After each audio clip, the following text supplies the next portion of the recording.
Jason Peters from Hot 97 here. How you doing, man? Hey, big fan. Very happy to be interviewing you. Thank you, bro. Appreciate it.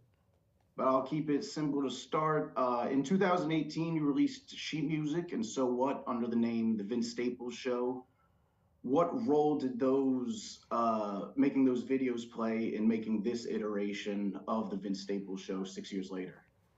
Yeah, it was an idea that I had previously, even years before that, and took a couple meetings on it and decided to kind of try to apply it and kind of put myself more into the environment of film and television. So from doing voiceover work to doing a couple auditions here and there, smaller roles in film and television series, um, then trying my hand at sheet music and these other kind of shorts that kind of dealt with somewhat of the thought process that went into this show.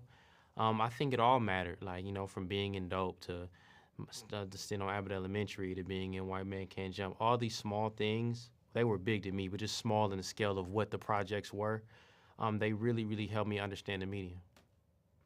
To me, you have probably the most inventive music video I've ever seen. I think it was the Fun music video with the Google Earth Hmm. concept. Have you always had like an eye for visuals and that kind of led you in this direction?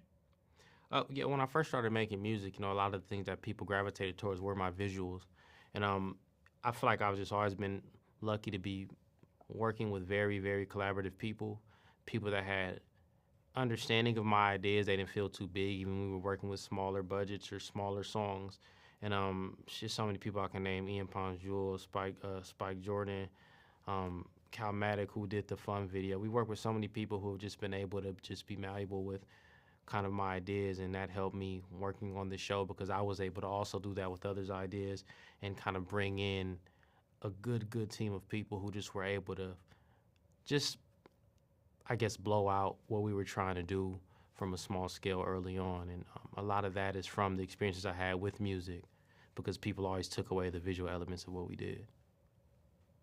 Theme of the show seems to be you trying to live your life and then outside characters put you in the center of their chaos and bullshit. How true to life is that sentiment? I think it's true to everyone. I think life is something that is not as singular as we see fit. Like, we're all here together and we all have to deal with each other no matter what. And sometimes you can get thrown into another situation that you didn't expect to be. And that's kind of what happens throughout the course of the day. You never know what a day is going to bring you. And that's something that we tried to kind of showcase with the show. How different is the Vince Staples in the show compared to Vince Staples in real life? I would probably say it's closer than people see with music. I'm not the loudest or most over the top person. A lot of the times they view musicians as that. So I would say it's very, very similar.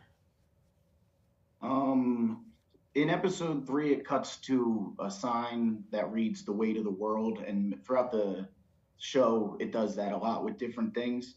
It's apparent that you drew from real life feelings in making the show. How is the process of expressing yourself this way different from making music? I think the tutelage that you need is different. I think the medium in itself is different. The amount of people is probably the biggest difference. A lot of time with music, it's just me in the room with like an engineer, maybe one or two producers, if that. And with television and film, it's a large, massive set of just so many different people.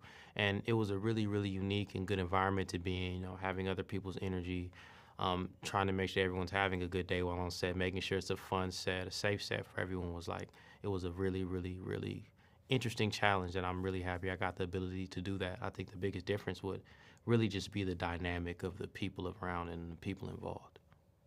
All right, my time is running out, so I'm just going to ask one question. I'm sorry that it's not about the show. I'm a Sixers fan, and you're a Clippers fan, and you had talked about how terrible Doc Rivers will be for Philly. The Bucks are 1-3 since Doc Rivers became the coach. Do you think that the Milwaukee Bucks are doomed because of this recent decision? I mean, I don't know if they doomed, but they got a really, really good team. But we'll see, man. Sometimes Doc just can't get it done. But he does have a championship, so hopefully Giannis and Dame can make something happen. Bobby Portis, they got a really, really good team over there. They missing some defense. They should have kept Grayson Allen. I rock with him, but we'll Got see. it. You don't know how many times I posted the "I'm a kill Doc Rivers" tweet, but I appreciate Yeah, you. Doc Rivers had Thank my you. life a living hell, man. But hopefully he does well in Milwaukee. No, I know. I feel you. Excited for everything you got coming. Thank you for your time, Vince. You're welcome.